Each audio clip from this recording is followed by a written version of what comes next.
Okay, in the world of AI, you have your giants, and then you have the upstarts who become giants. Right now, we are watching an epic battle between the two, and it all kicked off with a code red. Yeah, you heard that right. Reports started flying around that inside OpenAI, the folks who made ChatGPT, a full-blown code red had been declared. It sounds dramatic, like something out of a movie, but this wasn't some kind of national emergency. It was a business one. And apparently, employees were told to just drop everything and refocus, like right now. So what could cause that kind of panic? A market crash? A huge technical bug? Nope. The answer was the arrival of a single, incredibly powerful challenger from a tech giant that honestly a lot of people thought was still trying to play catch-up. And that challenger's name? Gemini. See, when Google finally unleashed its new AI model, the impact wasn't just big, it was immediate. It sent absolute shockwaves through the entire industry. And look, Google wasn't just talking a big game here, they came with receipts. They had the benchmarks to back it all up.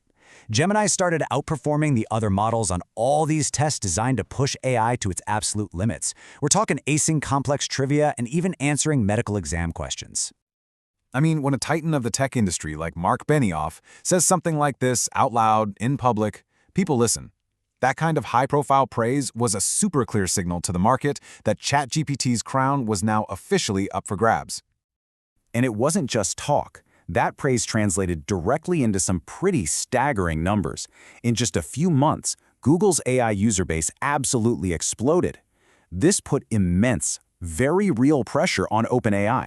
This wasn't just hype anymore. This was a serious threat to their dominance. So, when you're the reigning champ and a serious challenger steps into the ring, what do? Well, OpenAI didn't just fire off a press release. They completely shifted their entire internal strategy.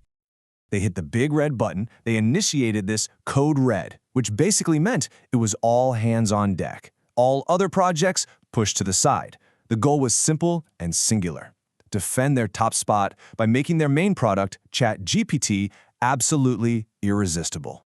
CEO Sam Altman basically told the company to obsess over the user. Forget about new ad features, forget about shopping integrations for now.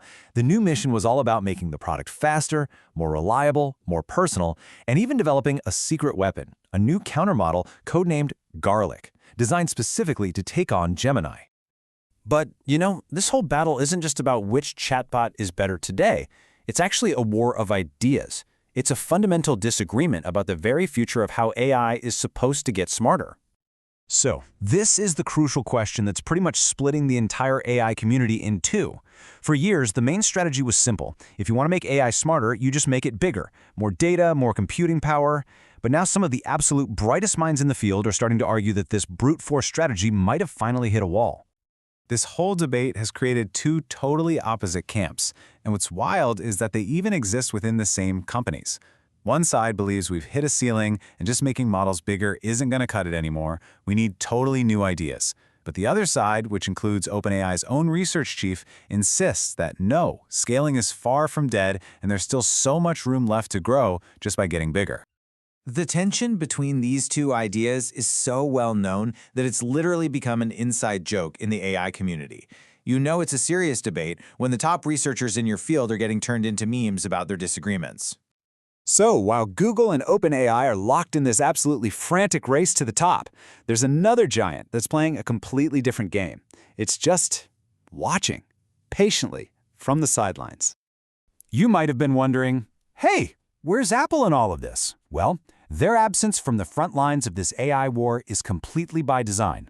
See, unlike their rivals who are software first, Apple's DNA is in hardware.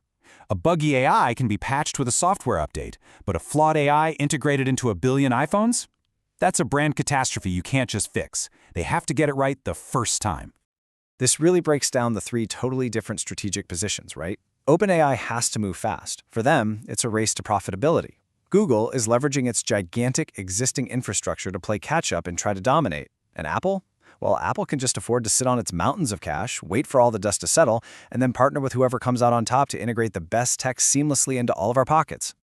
So, with all this corporate warfare, this deep technical debate, and all this strategic maneuvering, what does any of it actually mean for us? The people who are actually going to use these tools? I mean, let's just be honest for a second. Most of us are not sitting around tracking which AI model scored highest on some medical exam or a trivia test. That's an industry benchmark that's not really a user feature. What we actually care about is the practical stuff. Does it make my life easier? Is it fast? Is it reliable? Does it help me be more creative? That's what really determines which tool we're going to reach for every single day. And that right there brings us to the most crucial point of all. This intense, cutthroat, code red level of rivalry is the single best thing that could happen for innovation. It forces both Google and OpenAI to obsess over making their products better, faster, and more useful for all of us. So in this corporate war, the ultimate winner is the user. And make no mistake, the stakes here are absolutely astronomical. Some projections are putting the total spending on AI infrastructure at over $1 trillion. $1 trillion! That's how much these companies are willing to bet on becoming the leader in this new age of technology. So in the end, it really comes down to this. You've got the fast-moving pioneer, OpenAI, fighting like crazy to defend its crown. And you've got the awakened giant, Google, leveraging all of its massive power to take the lead. In this high-stakes race, the next move really could change everything. The only question left is, who are you betting on to come out on top?